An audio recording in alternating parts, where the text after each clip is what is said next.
Hi students, good morning. कैसे हैं आप सब?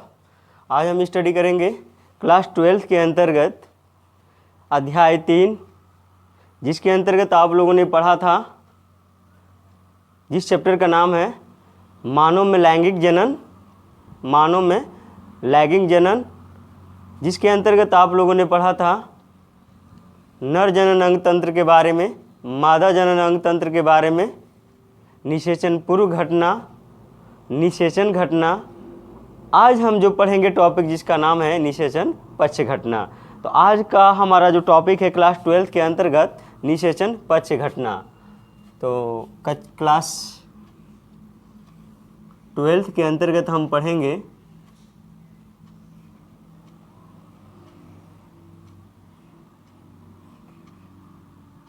क्लास 12 के अंतर्गत जो हम बायोलॉजी पढ़ेंगे,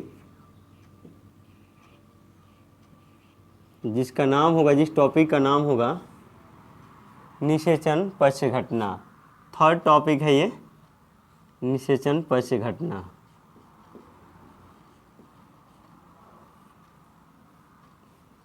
निषेचन पक्ष घटना।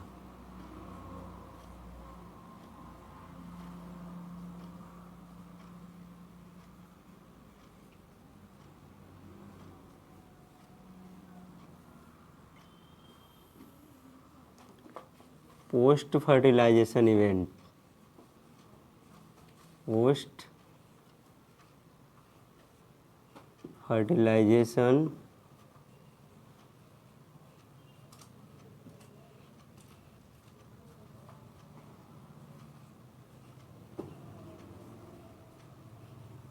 Events, post fertilisation events.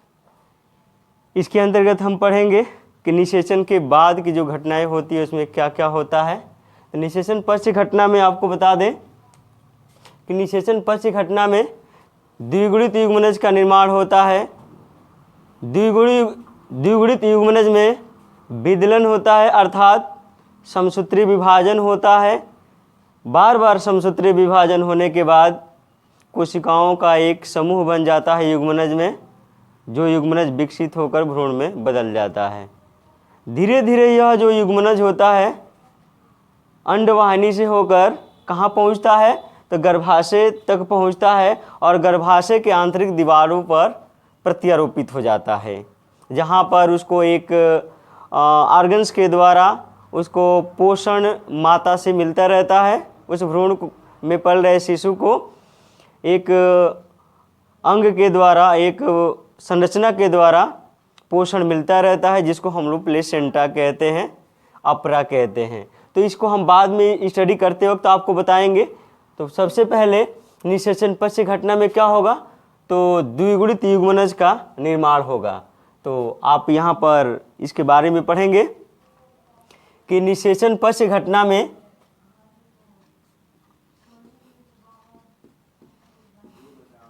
निषेचन पक्ष घटना में निषेचन पक्ष घटना में निषेचन के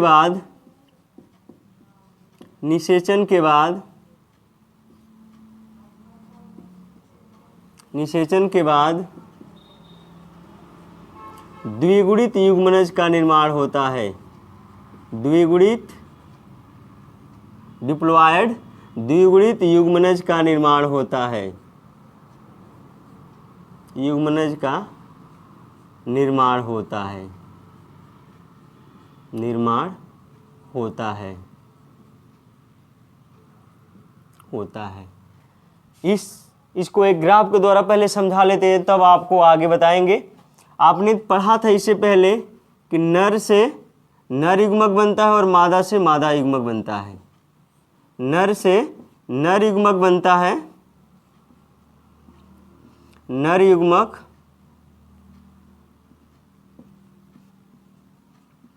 नर युग्मक बनता है और मादा से बनता है मादा युग्मक, मादा युग्मक। दोनों में निषेचन की क्रिया होती है, दोनों युग्मक आपस में संलयित होते हैं, इस घटना को निषेचन कहते हैं। तो यहाँ पर युग्मकों का क्या होता है, संलयन होता है, संलयन होता है। फ्यूजन होता है।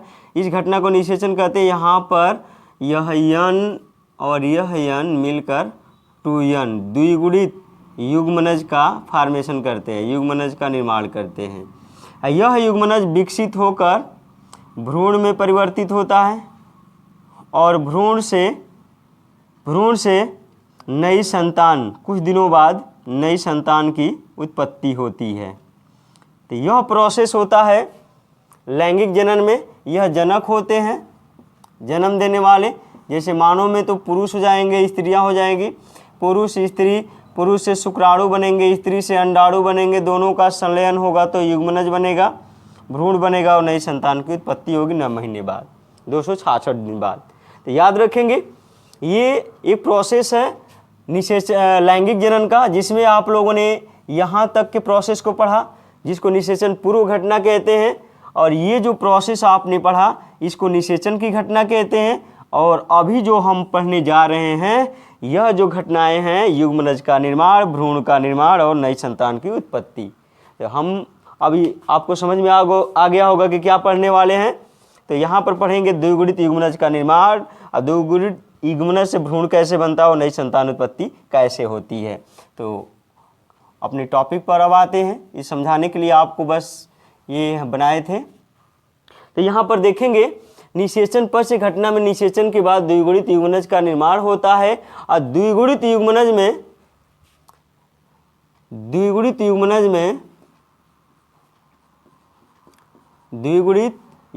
में युग्मनज को जाइगोट बोलते हैं इंग्लिश में। द्विगुणित युग्मनज में 24 घंटे बाद विदलन शुरू होता है। निषेचन के 24 घंटे बाद द्विगुणित युग्मनज में निषेचन के 24 घंटे बाद विदलन शुरू हो जाता है। विदलन जिसको क्लीवेज भी बोला जाता है, विदलन। हम लोग इसको डायरेक्टली समसूत्री विभाजन कह सकते हैं। समसूत्री विभाजन विदलन शुरू हो जाता है।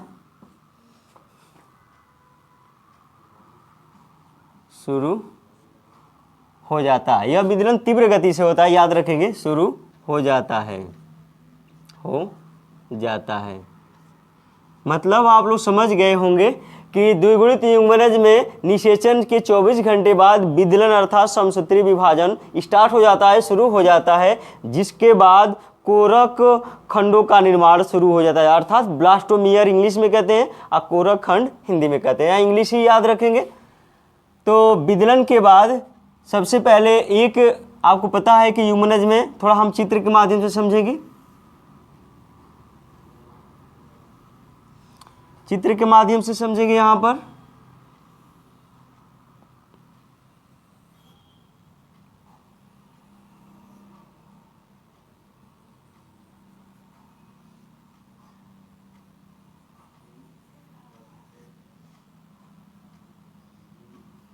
ये रहा मादा जनन अंग,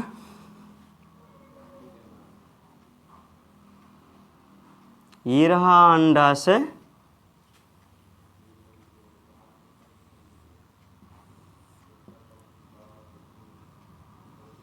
ये रहा अंडाशय।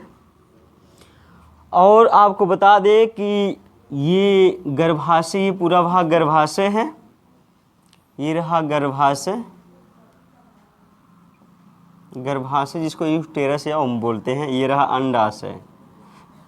अंडाशय, जिसको ओवरी बोला जाता है। याद रखेंगे ये योनि रहे, जिसको वेजाइना बोला जाता है। इसमें देखेंगे कि ढेर सारे, जब वीर्य सेचन होता है तो ढेर सारे पुरुष के द्वारा शुक्राणु इसमें पहुंचते हैं।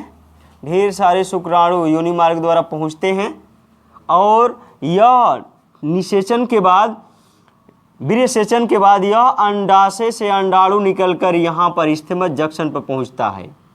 इस्थेमस जंक्शन पर पहुँचता है और ढेर सारे शुक्राणु यहाँ से गति करते हुए यहाँ अंडाणु के पास पहुँचते हैं और अंडाणु से क्या हो जाते हैं, निषेचित हो जाते हैं, संलयन दोनों का हो जाता है। तो यहाँ पर बच्चों बनता है, यहाँ पर निषेचन के बाद बनता है द्विगुणित युग्मनज। यहाँ पर ये हो गया आपका जोना पेलुसिडा, इसके अंतर्गत ये हो गया द्विगुणित युग्मनज। समझेंगे प्रोसेस को, द्विगुणित युग्मनज। यहाँ पर द्विगुणित युग्मनज जब बन जाता है तो द्विगुणित युग्मनज में बार बार विदलन की क्रिया होती है। कितने निषेचन के 24 घंटे बाद। तो जो विदलन की क्रिया अर्थात समसूत्री विभाजन होता है तो इसमें क्या होता है, तो कोशिकाएं बनने लगती हैं। पहले 2 से कितने बनेंगी, पहले 1 से बनेंगी 2 बनेंगी 2, जिसको हम क्या कहते हैं, ब्लास्टोमियर, कोरक खंड बोला जाता है हिंदी में, कोरक खंड, और इसको हम इंग्लिश में कहते हैं ब्लास्टोमियर्स। तो यहाँ पर ये युग्मनज में जब विदलन की क्रिया हो रही है, यहाँ पर विदलन हो रहा है अर्थात समसूत्री विभाजन हो रहा है, तो कोरक खंड बन रहे हैं। तो पहले 1 से 2 बनेंगे, फिर 2 से 4 बनेंगे, 4 से 8 बनेंगे, 8 से 16 बनेंगे, 16 से 32 बनेंगे, और 32 से 64 बनेंगे, और 64 से 128 बनेंगे। तो यहाँ पर आप लोगों ने देखा कि विदलन की क्रिया तेजी से स्टार्ट होती है, शुरू होती है, और युग्मनज में कोशिकाओं का समूह बनता जाता है। तो कोशिकाओं का जो समूह बनता है, तो जो युग्मनज होता है उसमें विभिन्न प्रकार की प्रवस्थाएं आती हैं, जैसे आपका मारुलावस्था, ब्लास्टुलावस्था, ब्लास्टोसिस्ट। इसको हम इसी में पढ़ेंगे। तो आप लोगों ने यहाँ पर देखा कि द्विगुणित युग्मनज में निषेचन के 24 घंटे बाद विदलन अर्थात समसूत्री विभाजन शुरू हो जाता है, जैसा आप लोगों ने देखा। इसके बाद यह विदलन तेजी से होता है और कोशिकाओं का एक समूह बन जाता है। तो लिख लेंगे, विदलन की क्रिया, विदलन अर्थात समसूत्री विभाजन, विदलन तेजी से होता जाता है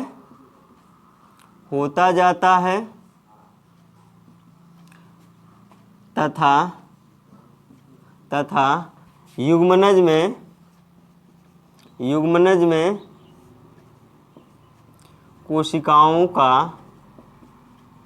कोशिकाओं का एक समूह बन जाता है, समूह बनता जाता है। तो आप लोगों ने यहाँ देखा, विदलन तेजी से होता जाता है तथा युग्मनज में कोशिकाओं का एक समूह बनता जाता है, जिसके बाद युग्मनज की निम्न प्रावस्थाएं आती हैं,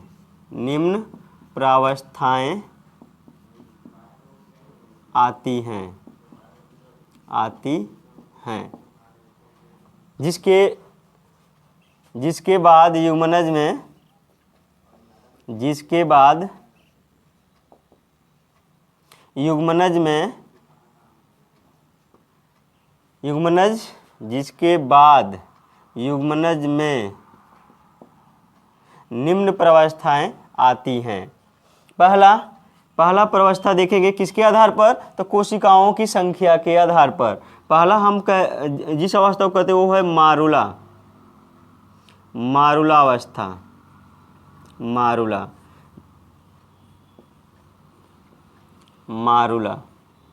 तो मारुलावस्था पहले शुरू में आता है। तो मारुलावस्था में क्या होता है स्टूडेंट्स, तो मारुलावस्था में सबसे पहले कोशिकाओं की संख्या जैसे जैसे बढ़ती जाती है, वैसे वैसे मारुलावस्था में जो कोशिकाओं की संख्या है वो 16 से 32 हो जाती है। अर्थात कह सकते हैं कि युग्मनज में जब ब्लास्टोमियर की संख्या, कोरक खंडों की संख्या 16 से 32 होती है, तब उसको मारुलावस्था कहते हैं। तो इसमें नोट कर लेंगे जब युग्मनज में कोरक खंड अर्थात ब्लास्टोमियर्स की संख्या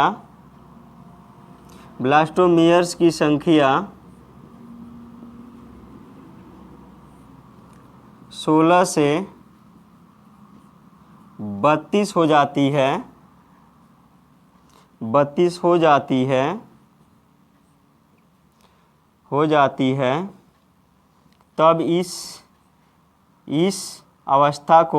तब इस अवस्था को मारुला कहते हैं। मारुला अवस्था या मारुला कहते हैं। तो आपने समझा यहाँ पर किसके बारे में स्टूडेंट्स?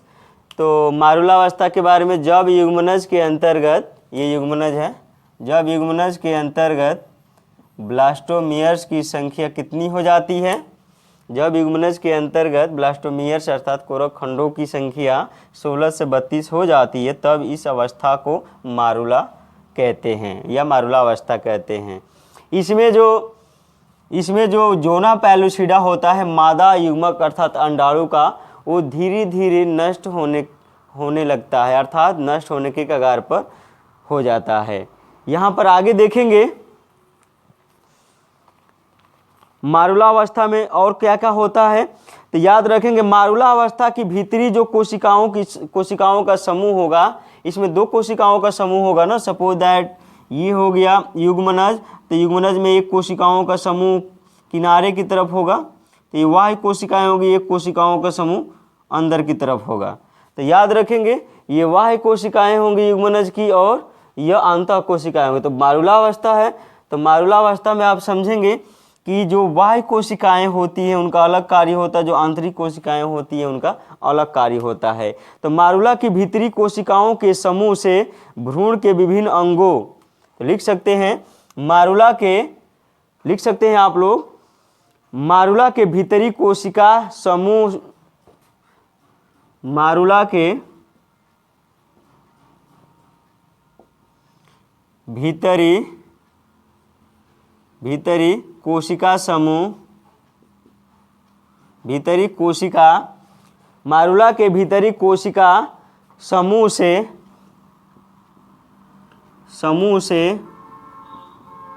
भ्रूण के विभिन्न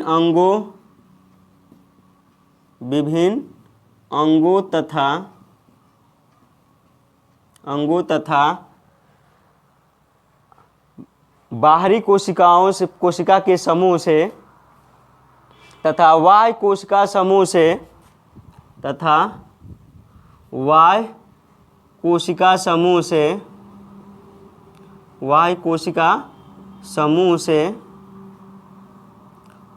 कोशिका समूह से ट्रोफोब्लास्ट का निर्माण होता है। ट्रोफोब्लास्ट का निर्माण होता है। ट्रोफोब्लास्ट का निर्माण होता है। ट्रोफोब्लास्ट इंग्लिश में भी लिख लेंगे, ट्रोफोब्लास्ट का निर्माण होता है, निर्माण होता है, जो प्लेसेंटा का क्या करता है, फॉर्मेशन करता है, जिससे प्लेसेंटा का निर्माण होता है। तो लिख लेंगे इसको भी, जिससे अपरा अर्थात प्लेसेंटा का निर्माण होता है, जिससे अपरा अर्थात, अपरा इसको प्लेसेंटा इंग्लिश में कहते हैं, अपरा अर्थात प्लेसेंटा का निर्माण होता है, अब प्लेसेंटा क्या है ये अभी जस्ट आपको बताएंगे। अपरा अर्थात प्लेसेंटा क्या है ये अभी आपको बताएंगे, पहले जानेंगे इसके बारे में, फिर से रिवीजन कर देते हैं कि जब युग्मनज में ब्लास्टोमियर्स की संख्या 16 से 32 हो जाती है तब इस अवस्था को मारुला अवस्था कहते हैं। ये आपने देखा, मारुला के भीतरी कोशिका समूह से भ्रूण के विभिन्न अंगों का तथा वाह्य कोशिका समूह से ट्रोफोब्लास्ट का निर्माण होता है, जो अपरा का निर्माण करता है, जिससे अपरा बनता है। अपरा जो होता है स्टूडेंट्स, वो माँ के गर्भ में पल रहा जो शिशु होता है, माँ के भ्रूण में जो पल रहा शिशु होता है, उसको पोषण प्रदान होता है अपरा के द्वारा, प्लेसेंटा के द्वारा। या कह सकते हैं कि जो भ्रूण होता है, जिसके द्वारा वह गर्भाशय की आंतरिक दीवारों से वह भ्रूण जुड़ा होता है, वह अपरा कहलाता है। तो यहाँ अपरा के बारे में आप लोगों ने देखा, तो इसके बारे में नोट कर लेंगे अपरा के बारे में।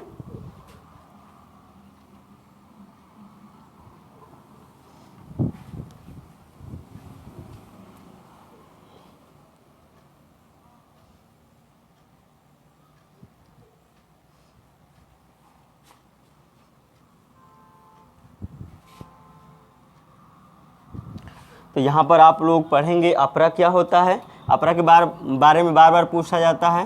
अपरा, जिसको हम लोग क्या कहते हैं, प्लेसेंटा। प्लेसेंटा, अपरा क्या होता है? तो जो भ्रूण होता है, जो युग्मनज भ्रूण में परिवर्तित होगा तो यहाँ आकर जुड़ेगा।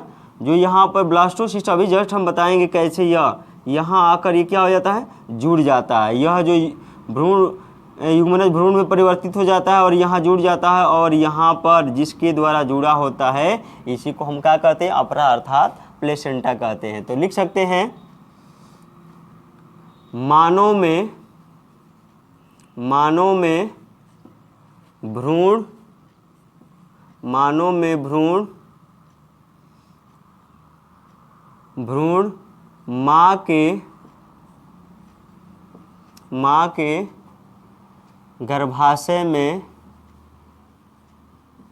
माँ के गर्भाशय में जिस संरचना से जुड़ा होता है, जिस संरचना से जुड़ा होता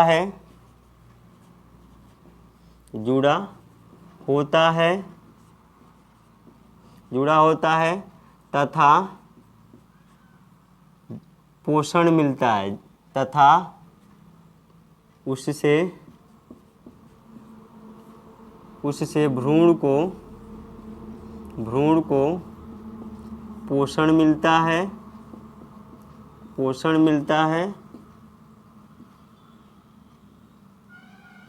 पोषण मिलता है, अपरा कहलाता है। तो आप लोगों ने देखा, मानव में भ्रूण माँ के गर्भाशय में जिस संरचना से जुड़ा होता है तथा उससे भ्रूण को पोषण मिलता है, अपरा कहलाता है। आपने अपरा के बारे में भी देख लिया, पढ़ लिया।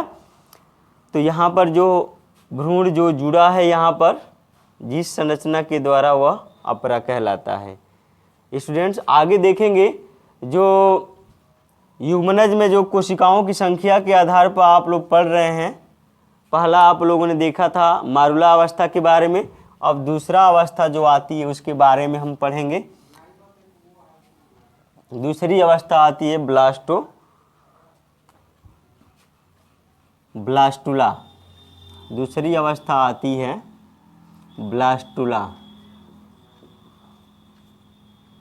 ब्लास्टुला।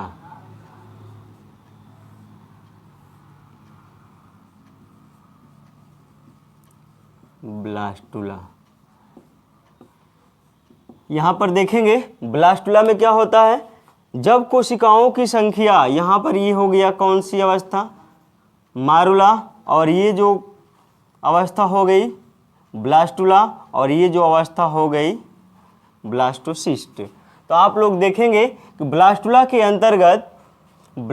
अंतर्गत जो ब्लास्टोमियर की संख्या होती है वो 32 से 64 होती है। तो लिख सकते हैं, जब युग्मनज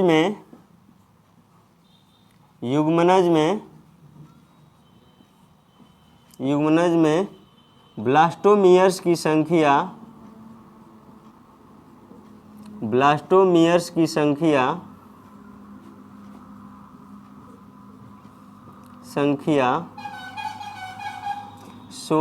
32 से 64 होती है, 32 से 64 होती है, 64 होती है, 32 से 64 होती है,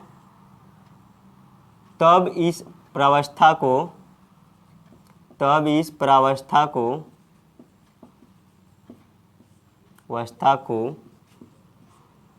ब्लास्टुला कहते हैं, ब्लास्टुला कहते हैं,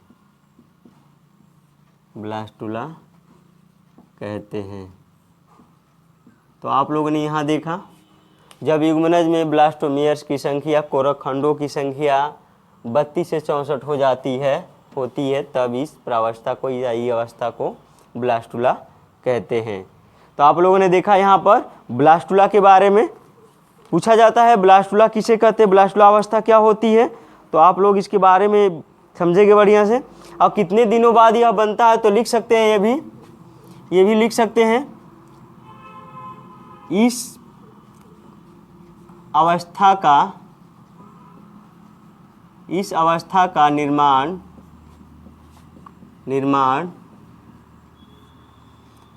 निषेचन के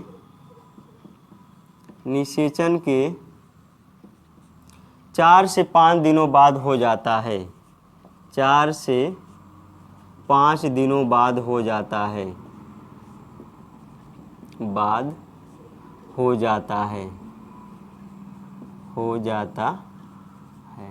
तो आप लोगों ने देखा इस अवस्था का निर्माण निषेचन के 4 से 5 दिनों बाद हो जाता है, तथा जो यह युग्मनज होगा कहाँ पहुँच जाएगा, गर्भाशय में, तथा युग्मनज गर्भाशय में पहुँच जाता है, गर्भाशय में पहुँच जाता है। तो यहाँ पर एक चीज़ और आप लोगों ने देखा, इम्पोर्टेंट चीज़ है कि युग्मनज किस अवस्था में गर्भाशय में पहुँचता है, तो ब्लास्टुला अवस्था में यह गर्भाशय में पहुँचता है, जिसमें ब्लास्टोमियर्स की संख्या 32 या 64 होती है। तो ये हो गया। इसमें एक और चीज़ याद रखेंगे कि इसमें ब्लास्टुला में वह कोशिकाओं का जो समूह होता है उसे ट्रोफोब्लास्ट तथा ट्रोफोब्लास्ट से चपटी कोशिकाओं के बने भ्रूण को सुरक्षा एवं पोषण प्रदान करती है। तो याद रखेंगे, ये जो ट्रोफोब्लास्ट होता है, ट्रोफोब्लास्ट जिससे अपरा का फॉर्मेशन होता है, इसी से कोशिकाओं का समूह जो होता है वह एक संरचना बना लेता है, जिससे भ्रूण को पोषण प्राप्त होता है। आगे देखेंगे, अगला टॉपिक होगा हमारा ब्लास्टोसिस्ट। तो तीसरी जो अवस्था होती है युग्मनज के अंतर्गत वो होती है ब्लास्टोसिस्ट की। थोड़ा उसको भी पढ़ लेते हैं। तो तीसरी प्रावस्था है स्टूडेंट्स, जिसको कहते हैं ब्लास्टोसिस्ट।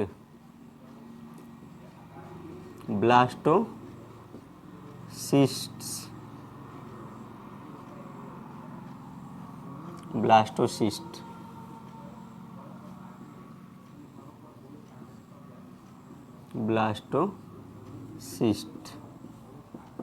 देखेंगे ब्लास्टोसिस्ट क्या होता है।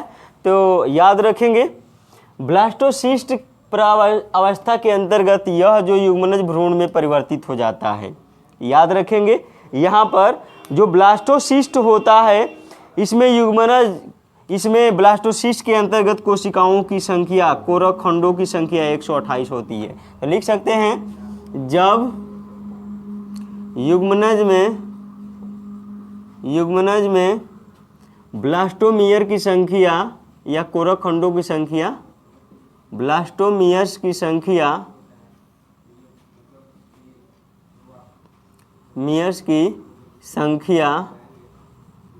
कितनी हो जाती है स्टूडेंट्स, 128 हो जाती है, 128 हो जाती है, 128 हो जाती है, तब इसे ब्लास्टोसिस्ट कहते हैं। तब इसे ब्लास्टोसिस्ट कहते हैं।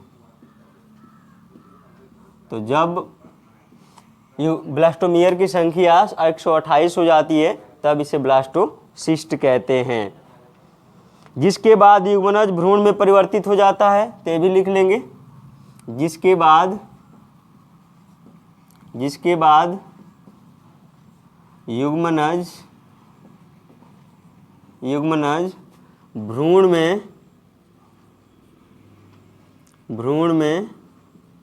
परिवर्तित हो जाता है,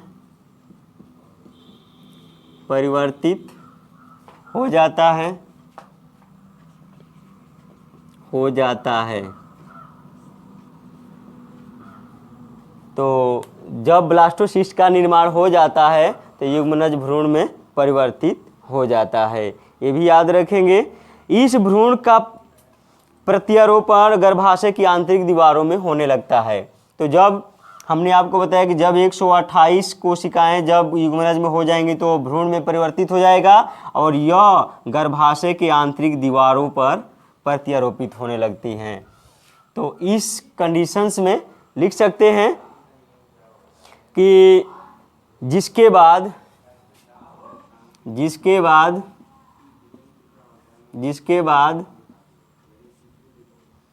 भ्रूण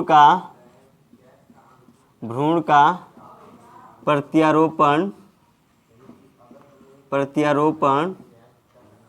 गर्भाशय के आंतरिक दीवारों पे होने लगता है। गर्भाशय के आंतरिक दीवारों पर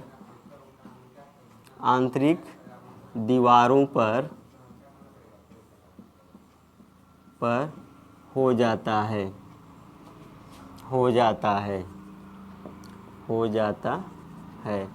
तो आप लोगों ने यहाँ देखा, यहाँ से समझेंगे आप लोग लिखने के कैसे हमने लिखा है। तो यहाँ पर देखेंगे, यह जो फिर से मिटा देते हैं,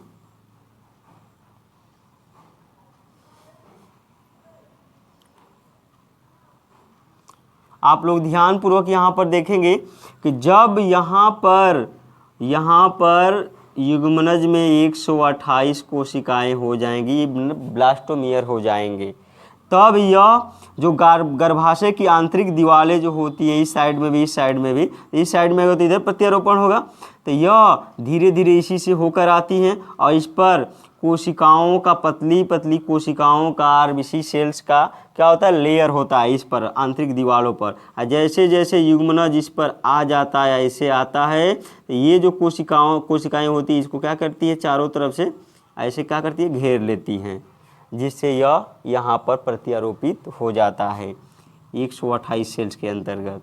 तो यहाँ पर एक और चीज़ पढ़ेंगे, प्रत्यारोपण किसे कहते हैं, प्रत्यारोपण या अंतरोपण, जिसको हम इंग्लिश में कहते हैं इम्प्लांटेशन।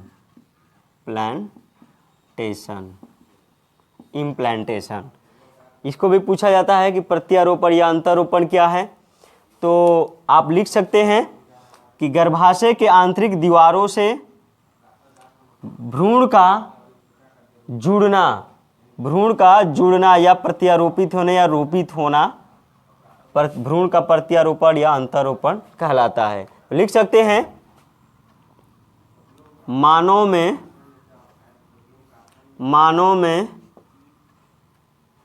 मादा के अंतर्गत मादा के गर्भाशय में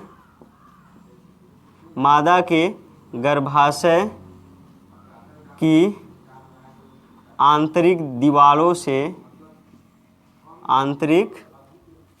मानव में मादा के गर्भाशय की आंतरिक दीवारों से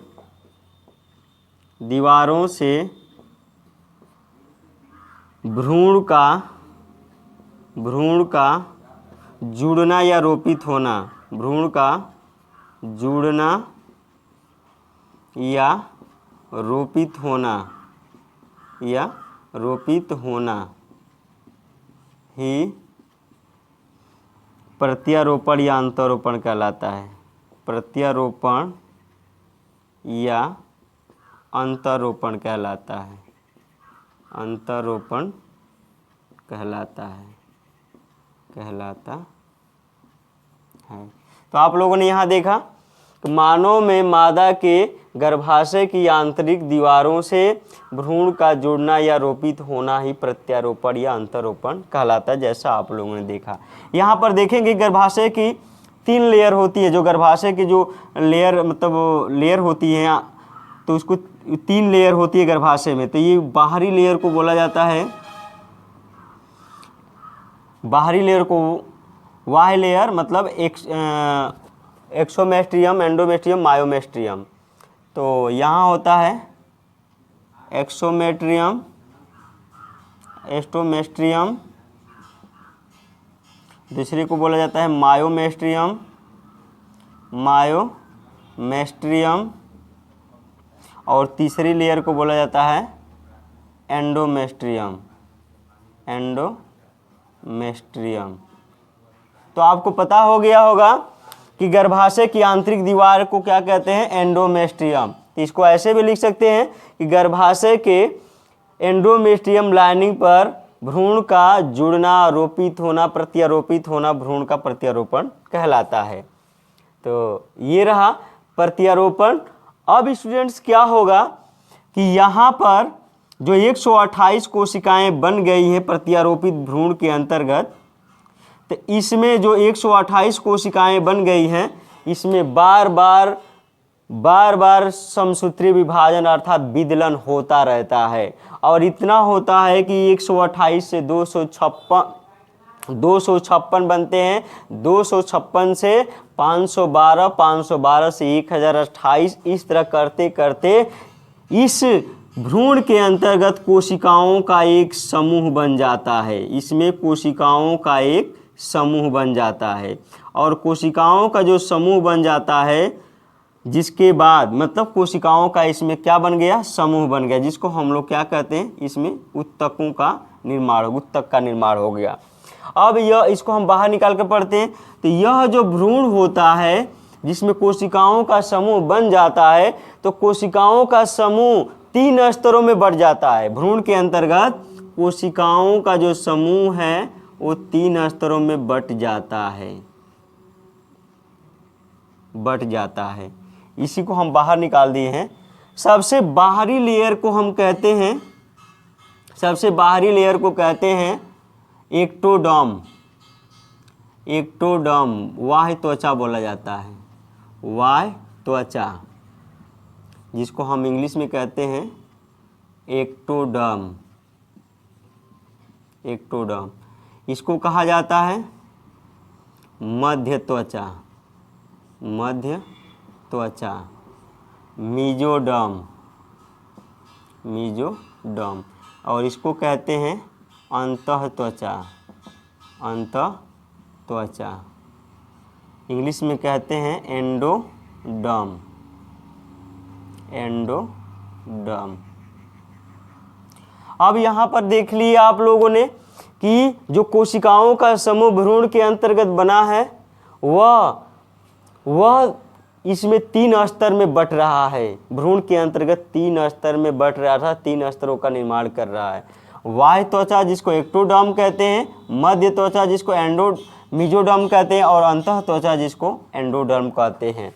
अब भ्रूण के इन 3 स्तरों से ही एक शिशु के विभिन्न अंगों का निर्माण होता है। हम कुछ अंगों का बताएंगे कि किस किस त्वचा से किस किस अंगों का निर्माण होता है, जस्ट हम इसके बाद बताएंगे। तो आप लोगों ने यहाँ पर देखा कि जो भ्रूण इसमें बन गया है, उसमें कोशिकाओं का जो समूह बन गया, वो भ्रूण के 3 स्तरों का निर्माण कर चुकी हैं। याद रखेंगे, पूछा जाता है एक क्वेश्चन यहाँ से कि वंश कोशिकाएं क्या होती है और कहाँ पाई जाती हैं। तो स्टूडेंट याद रखेंगे, जो वंश कोशिकाएं होती है, स्टेम सेल्स जो होती हैं भ्रूण में, भ्रूण या युग्मनज भी कह सकते हैं, युग्मनज में पाई जाती हैं, जिसमें कैपेसिटी होती है कि किसी भी प्रकार की कोशिका को बना सके। पूछा आप लोगों ने देखा कि ये जो युग्मनज होता है उसमें एक ही कोशिका होती है, एक ही कोशिका होती है जिसमें विदलन होता जाता है और कई प्रकार की कोशिकाएं कई कोशिकाएं बना देती हैं और उन कोशिकाओं से विभिन्न अंगों का ही क्या होता है, निर्माण होता है। तो ये वंश कोशिकाएं जाइगोट अर्थात युग्मनज में पाई जाती हैं, जो बार बार रिपीटेशन करके बार बार विदलित हो करके कोशिकाओं का समूह बनाती है। उन कोशिकाओं के समूह से शरीर के विभिन्न अंगों का विकास या निर्माण होता है। अब देखते हैं कि किस त्वचा से किस अंग का निर्माण होता है, तो इसको मिटा दें। ये सारी चीज़ें आप जानेंगे तभी आपको समझ में आएगा।